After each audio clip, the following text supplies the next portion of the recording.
자, 투자의 승패를 결정짓는 마지막 한 방을 노려보겠습니다. 김석환의 매치 포인트. 오늘은 하반기 시장에 대한 전망과 어떻게 우리가 대응을 해야 될지 여러 가지 이야기들을 나눠보겠습니다. 미래에셋증권 디지털 리서치팀 김석환 선임연구위원 나오셨습니다. 어서 오세요. 안녕하십니까? 네, 안녕하세요. 네.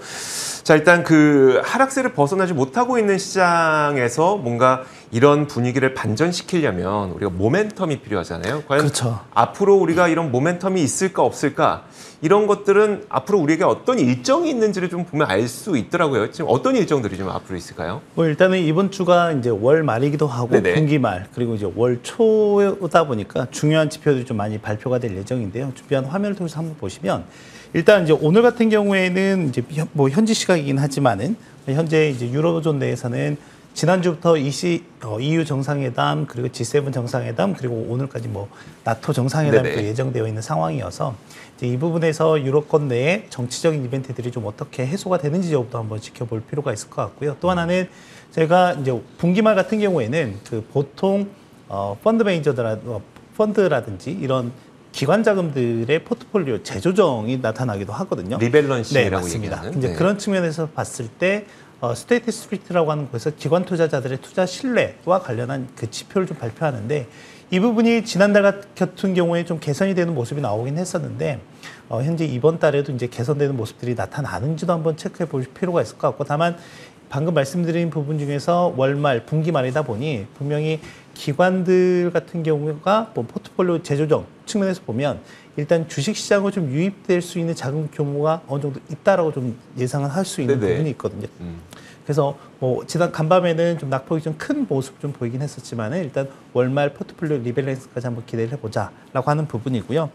그리고 또 하나는 이제 내일 정도에 예정되어 있는 게 지금 최근에 반도체 관련해서 기업들의 실적에 대한 우려 그리고 이제 최근 주가 낙폭이 좀 큰 상황에서 본다라고 하면 일단 마이크론 테크놀로지의 실적 발표가 좀 예정이 되어 있어서 이 부분과 관련해서 향후에 좀 반도체 관련한 기업들 또는 업종에 대한 반등의 모멘텀이 되는지도 한번 체크해 보실 필요가 있을 것 같고 그리고 지금 2분기 경제 성장률에 대한 우려가 좀 상당히 큰 상황이기도 합니다. 그리고 오늘 주로 말씀드릴 경기 침체와 관련한 부분과 좀 얘기를 해본다라고 하면 애틀란타 연은에서 매일 발표된 이제 그 지표들을 베이스로 해서 2분기 경제 성장률 추정치를 발표하는데 일단 어제 같은 경우에는 0.0%대에서 0.3%대까지 올라오긴 했거든요. 뭐 그렇게 높은 수준은 아니긴 하지만 이게 다음 달 2분기 그 경제 성장률 속보치가 발표되는 시점까지 계속 업데이트가 될 예정이긴 한데 일단 분기 말로는 내일 정도에 한 번 더 업데이트가 될 예정이다라는 것도 체크하시면 될 것 같고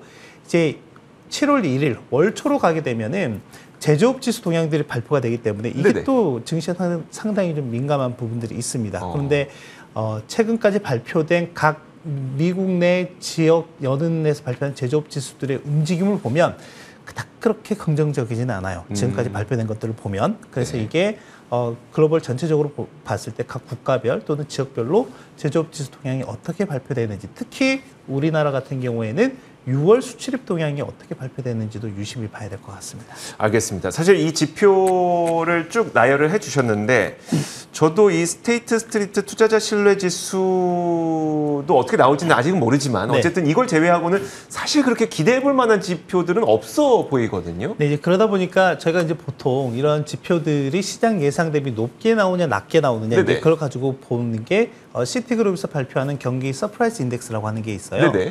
거의 지금 최저 수준입니다. 좀 상당히 안 좋게 나오고 있는 부분들도 있고 실제 이제 지난주 같은 경우에는 약간 다양한 부분들이 좀 요인으로 작용하면서 상승하는 부분들이 좀 있었다라고 하면 여전히 그 기저에는 향후 전망에 대한 불안 심리가 좀 상당히 배제되어 있다기보다 내재되어 있다라고 보면 될 것 같아요. 알겠습니다. 자, 근데 그 최근에 그래도 반등은 보였잖아요. 그럼 이 반등이 정말 데드캣 바운스인지 이런 걸 구분하기 위해서는 과연 그럼 이번 반등을 일으켰던 주 요인은 무엇이냐를 먼저 분석해 봐야 될 것 같거든요. 이유는 뭘까요? 뭐 일단은 저희가 이제 결국에는 계속 얘기하고 있는 게 저는 시장이 어느 정도 바닥을 확인을 해야 되는 부분 중에 가장 체크해야 될 포인트가 바로 인플레이션 피크 아웃에 대한 얘기일 거다라고 생각을 하고 있거든요. 그런데 결국엔 가격이라고 하는 게 수요와 공급에 의해서 결정이 된다라고 하면 연준도 인정한 거는 공급 측 요인은 우리가 어떻게 할 수 없는 부분이 있다라고 얘기를 했단 말이죠. 네. 그런 면에서 봤을 때 결국엔 연준이 이 수요 측 요인을 억제하기 위한 다양한 정책들을 좀 펼치고 있는데 연준의 기본적인 정책 이외에도 다양한 부분들 중에서 보면 이제 지난주 그 상원 청문회 또는 상하원 청문회에서 파월 의장이 했던 부분 중에 하나가 일단은 우리가 연착륙을 기대를 했었는데 네. 연착륙이 좀 어려울 수도 있을 것 같다라는 부분이 시인을 했습니다. 시인을 하면서 그러면 이제 이 전까지만 하더라도 시장이 경기가 좀 둔화가 될까 또는 침체일까에 대해서 고민을 하고 있었다라고 하면 이제는 기본적으로 시장의 가정이 경기 침체에 가 있다라고 보시면 될 것 같고 네네. 결국엔 앞으로의 논쟁은 이게 그러면 경기 침체가 얕게 올 거냐 아니면 깊게 올 거냐에 대해서 한번 좀 고민을 해봐야 되는 시기다라고 네. 좀 생각이 되고요. 일단 파월 연준 의장의 이러한 발언들을 통해서 그 이후에 나타난 시장의 움직임을 보면 앞에 잠깐 지나갔지만은 기대 인플레이션과 관련한 부분들이 좀 꺾이고 있는 모습들, 특히나 미시건대에서 발표하는 소비자 기대 인플레이션이 매월 중순에는 잠정치를 발표하고 매월 말경에 확정치를 발표하는데 확정치가 잠정치 대비 소폭 둔화되는 모습이 나타났다라고 하는 점, 그리고 경기 침체에 대한 부분들이 있다라고 하니까 이 부분은 강력한 수요 억제 요인 중에 하나이거든요. 네네. 그러다 보니까 최근에 제가 인플레 상방 압력으로 작용을 했었던 곡물이라든지 에너지 가격과 관련한 부분들이 연초 이후와 달리 최근 들어 좀 하락하는 모습도 좀 나타났었다라고 보면 될 것 같습니다. 그래서 이 부분들이 시장이 좀 투심에는 긍정적으로 좀 작용을 했던 것 같아요. 사실 우리가 지금 제일 두려워하는 거는 경기 침체가 오느냐 마느냐. 네. 그래서 만약에 온다면 그게 역사적으로 봤을 때에도 저도 몇 가지 지표들을 계속 보고, 그러니까 그 역사적 통계를 보고 있는데 경기 침체가 왔을 때의 회복되는 시간, 그러니까 증시가 회복되는 시간이 경기 침체가 없었을 때 회복되는 시간에 비해서 거의 2배 이상 걸리더라고요. 그래서 그렇죠. 이 네. 침체가 없이 회복되는 게 좋으니까 그걸 좀 기대하고 있는 건데 결국 침체가 올 거냐 말 거냐 해서 일단은 그래도 침체 가능성은 열어두는 게 낫다는 평가이시네요. 일단은 좀 열어둬야 될 것 같고 그다음에 왜냐하면 지금 모든 지표들이 그렇게 가고 있는 상황이긴 네네. 하거든요. 제가 이제 잘 알고 있는 제가 들어오기 전에 이제 뉴스를 좀 보면서 그 돈나무 언니, 네네. 돈나무 누나, 캐스 네네. 유드 같은 경우도 원래 그러니까 리세션에 대해서 상당히 거부감을 있었던 맞아요. 그 인사 중에 한 명이에요. 그런데 간밤에는 이미 우리가 리세션에 와 있다라고 좀 평가를 했더라고요. 그래서 네네. 본인 스스로도 그 부분에 대해서는 좀 잘못했다라는 부분, 그러니까 잘못 판단했다라는 부분을 좀 시인했던 부분들이 있는데 일단 연준 같은 경우 또는 이제 최근에 지난주에 그 연준의 가장 매파적인 인사 중에 한 명인 제임스 브러드 센트루스 연은 총재 같은 경우도 네네. 어떤 부분을 얘기했냐면 미국인들의 소비 여력이 여전히 살아있다. 네. 견조하다라고 얘기를 했단 말이죠.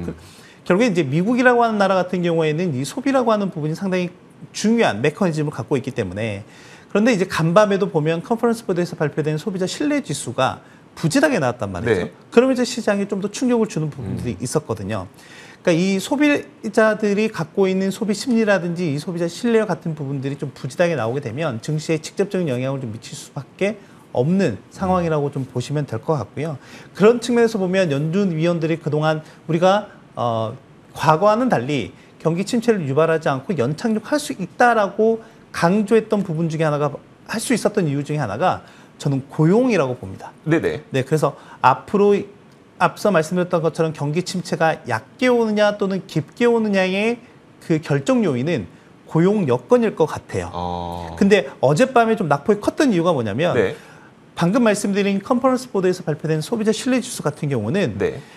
내가 소비 여력을 늘릴까 말까도 물론 설문 항목에 들어가 있긴 하지만 네. 고용 상황과 관련한 질문에 좀 더 적합해 있는 지표거든요. 네. 이제 그런 면에서 봤을 때 어제 나온 이 소비자 신뢰 지수가 둔화되는 부분들은 이 고용 상황이 앞으로 악화될 수도 있겠다라는 여지를 좀 그렇죠. 주게 된 거죠. 네. 그리고 최근에 발표되고 있는 고용과 관련한 뭐 기업들의 고용 계획이라든지 또는 최근 이미 채용되어 있었던 직원들도 현재 뭐 감원하고 있는 이런 추세. 물론 그 감원 폭이 크진 않지만은 계속해서 이런 움직임들이 나타나고 있다라고 하는 거는 고용 시장을 좀 더 타이트하게 갈 수밖에 없는, 볼 수밖에 없는 상황이라고 보면 될 것 같습니다. 그래서 앞으로 우리가 좀 정말 유심히 봐야 될 거는 우리는 사실 소비 지표들 많이 보고 있는데 고용을 굉장히 좀 더 지켜봐야 된다.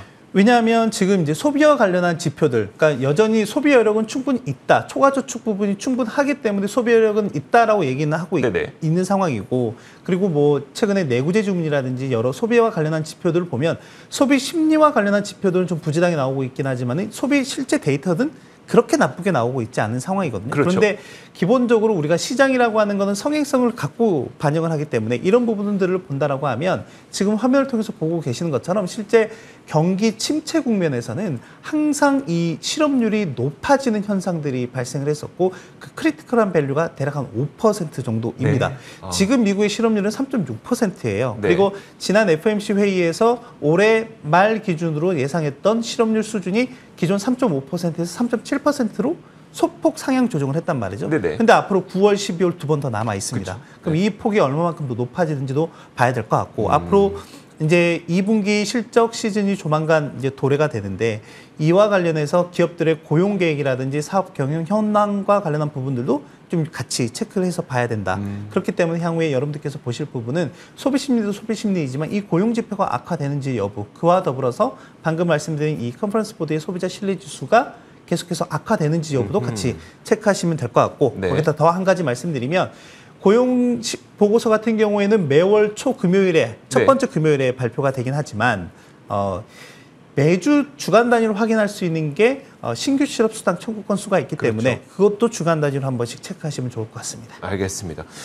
자, 사실 이제 침체가 오느냐 마느냐에 따라서 시장이 전고점을 회복하는 데까지 걸리는 시간이 역사적으로도 너무나도 큰 차이가 있었습니다. 그래서 여러분들께서 그러면 앞으로 우리가 무엇을 봐야 되느냐, 고용이 개선되는지 아니면 더 악화되는지에 따라서 회복될 수 있는 시간 자체가 달라질 수 있기 때문에 고용 지표 앞으로 계속 저희도 업데이트 해드리도록 하겠습니다. 자, 지금까지 미래에셋 디지털 리서치팀 김석환 선임연구위원과 함께 이야기 나눠봤습니다. 고맙습니다. 감사합니다. 자, 저희 굿모닝 글로벌 준비한 소식은 여기까지고요. 이어지는 출발 성공 투자 통해서 국내 시장에 대한 대응 전략 잘 세우시길 바라겠습니다. 자, 저희 월가워즈, 그러니까 굿모닝 글로벌의 공식 유튜브 채널인 월가워즈도 많은 사랑 부탁드리고요. 유튜브 검색창에 월가워즈 검색하시면 됩니다. 자, 저희는 여기까지 하겠습니다. 함께해 주신 여러분 고맙습니다.